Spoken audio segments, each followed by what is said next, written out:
Lula será o primeiro presidente a diminuir a representatividade feminina no STF. A escolha de Flávio Dino para a vaga deixada por Rosa Weber reduziu a participação feminina na corte de 2 para apenas 1 ministra. O Supremo não tinha uma presença feminina tão reduzida desde a nomeação da ministra Carmen Lúcia em 2006, feita pelo próprio Lula durante o primeiro mandato do político de esquerda como chefe do executivo. Os indicados de Lula ao STF costumam esperar menos por sabatinas no Senado. Segundo um levantamento do Poder 360, os 10 ministros indicados pelo petista durante os 3 mandatos esperaram, em média, 12 dias para terem os nomes aprovados na Comissão de Constituição e Justiça do Senado. André Mendonça, indicado por Bolsonaro, aguardou 142 dias. Flávio Dino será sabatinado na CCJ no dia 13 de dezembro. O relator é o conterrâneo do atual ministro da Justiça, senador Everton Rocha, do PDT do Maranhão.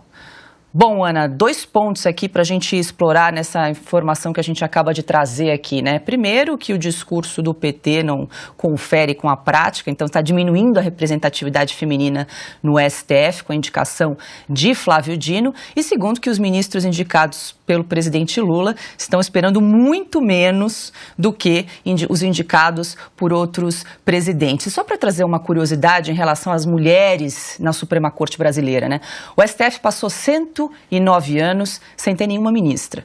O jejum foi quebrado, então, quando a ministra Ellen Grace foi indicada por Fernando Henrique Cardoso no ano 2000. Ela também foi a primeira mulher presidente da Corte entre 2006 e 2008.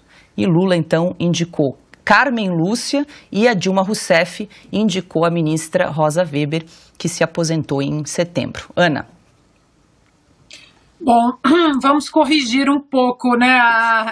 Vamos colocar um pinguinho de realidade aqui. Não é diminuir a representatividade feminina no Supremo Tribunal Federal, mas continuar a diminuir a representatividade feminina no governo. As mulheres estão sendo limadas do governo do amor, do governo da diversidade, do governo das mulheres. Elas estão sendo limadas, colocadas para escanteio, né? A ministra do Esporte, Ana Moser, foi usada como um paninho ali qualquer que você usa para limpar alguma coisa. Ela foi usada para a recriação do ministério. Olhem, uma ex-atleta olímpica no Ministério do Esporte, e em pouquíssimos meses foi colocada para escanteio, né? Ministra do Turismo, Simone Tebet, a ministra do Meio Ambiente, Marina Silva, não mandam nada, não tem poder nenhum, não tem autoridade. Ou seja, é isso, é o governo da mentira. É o governo que, durante a campanha presidencial, disse que não nomearia amigos para a Suprema Corte. Já vai o segundo amigo agora, né, que não nomearia, que não é certo. Mostramos o vídeo aqui ontem, que não é correto nomear amigos para a Suprema Corte. E lá vai agora o segundo amigo próximo, né, um comunista. Então não é diminuir a representatividade no STF. O Lula, o governo Lula, do amor e da representatividade, não tem mulher, não tem negros, não tem indígenas, não tem pessoas que eles dizem que defendem, não tem homossexuais. Enquanto isso, a ministra do Meio Ambiente, Marina Silva, está preocupada com a Amazônia queimando, uma mulher que deveria mostrar competência na pasta, uma mulher que deveria mostrar estou aqui como ministra por meritocracia, fica batendo boca porque agora caixa preta é uma expressão racista. Então é isso, Paula, não tem representatividade feminina e quando tem é de péssima qualidade. Pois é, Piotr, e com a escolha então de Flávio Dino, se aprovada, né? Lula vai ter aí mais de 1/3 das indicações da Suprema Corte brasileira. E só a título também de curiosidade, se for realmente aprovada a indicação, Flávio Dino vai integrar a primeira turma com Alexandre de Moraes, Carmen Lúcia, a única mulher no STF, Luiz Fux e também Cristiano Zanin, outra indicação do presidente Lula. Paula, vamos lá para entender. Um ministro precisa ter duas coisas. Nem formação em direito um ministro do Supremo precisa. Mas ele tem que ter ilibada reputação e notório conhecimento do direito, né? Saber jurídico. Eu não vou fazer menções aqui à vida pessoal do ministro Flávio Dino, indicado agora ministro do Supremo, porque nem me cabe. Eu vou só pegar pelo lado público dele, porque são essas as características que estão sendo apontadas como diferenciais de o porquê da indicação dele. Ilibado, no sentido claro da língua portuguesa, quer dizer que ficou livre de culpa ou de suspeita, puro, cândido. E no cargo público, especificamente, se a gente pegar as posições do ministro Flávio Dino, ele era crítico e acusava o sistema de urnas eletrônicas. Não me lembro dele ter pedido desculpas às urnas eletrônicas ou feito um meia-culpa, porque ele passou a defender isso aí. Então, qual é a posição do ministro? Quando está na oposição, as urnas são um problema. Quando é, em tese, beneficiado por elas porque ganhou a eleição, não é um problema. Vamos lá.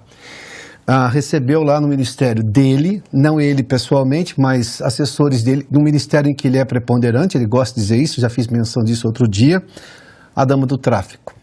Os funcionários deles não foram demitidos, ele não fez uma entrevista para explicar exatamente como aconteceu, não houve uma preocupação pública em justificar aquilo ou tentar explicar, embora seja inexplicável, como que aquilo aconteceu. Ele que já tinha o histórico de ter entrado numa favela no Rio de Janeiro, na favela da Maré, na favela Nova Holanda, mas ali no Complexo da Maré, sem segurança, o que já é uma coisa muito ruim. Não se preocupou em preservar, por exemplo, aquelas imagens do Ministério da Justiça referentes lá ao dia 8. Foram apagadas. Um sujeito com conhecimento da lei, como ele, inclusive um juiz, ministro da Justiça, sabendo de tudo o que aconteceu, que aquele caso seria investigado e todas as linhas de investigação poderiam ser acessadas, deveria, no mínimo, no dia seguinte, dizer, olha, essas imagens vão ficar agora guardadas no cofre, até que, obviamente, a Justiça peça. Essas imagens foram apagadas, disse que tinha um contrato ali depois de 30 dias. Estranho. Vamos lá. Não compareceu a mais de 100 convocações do Congresso Nacional para se explicar, ou convites que fosse. Um ministro da Justiça, sim, homem público, deve explicações. Sim, ao Congresso Nacional, que é fiscal do Executivo. O ministro da Justiça faz parte do Executivo. Daí, olhando para essa lógica, isso é ilibada reputação? Do ponto de vista da atuação dele como homem público? Não estou fazendo menção a questões pessoais aqui. Até eu conheço pouco para poder fazer. Eu estou dizendo na condição de cargo público dele. São essas as razões que chamam a atenção, mas essa é a indicação. O fato de se perder agora uma mulher dentro do Supremo Tribunal Federal, levando-se em conta quem é exatamente o homem que pode vir a ocupar essa vaga, no caso de Rosa Weber, com todo esse histórico que precisa de, no mínimo, boas explicações, além do que, como a Ana já fez menção aqui, é sim amigo pessoal do presidente, é sim um ministro completamente político, ele acabou de se eleger senador da República, inclusive, não manteve a carreira de juiz, até porque abriu mão dela para concorrer a cargos políticos. Qual é o sentido disso, levando-se em conta aquela promessa do presidente de que não nomearia amigos no Supremo Tribunal Federal? É o segundo, em questão de meses. Ele está há 18 anos afastado da magistratura federal, né, Piotr? E ele vai dizer que ele é um juiz agora dentro do Supremo, que os outros não são juízes e tudo mais, mas enfim, é muito mais político do que juiz. Aliás, ele deu declarações que afrontam a liberdade de expressão, ele é muito favorável àquele PL da censura e tudo mais. Isso é perfil de alguém para chegar ao ministro do Supremo, de onde se espera equilíbrio, sensatez, razoabilidade no julgamento, embora, obviamente, o histórico do Supremo recentemente seja um horror em relação a tudo isso que eu fiz menção, mas você quer melhorar, não piorar o Supremo. Nós estamos levando alguém que já se manifestou exatamente como pretende julgar as coisas, ou pelo menos dar a entender como será o voto dele.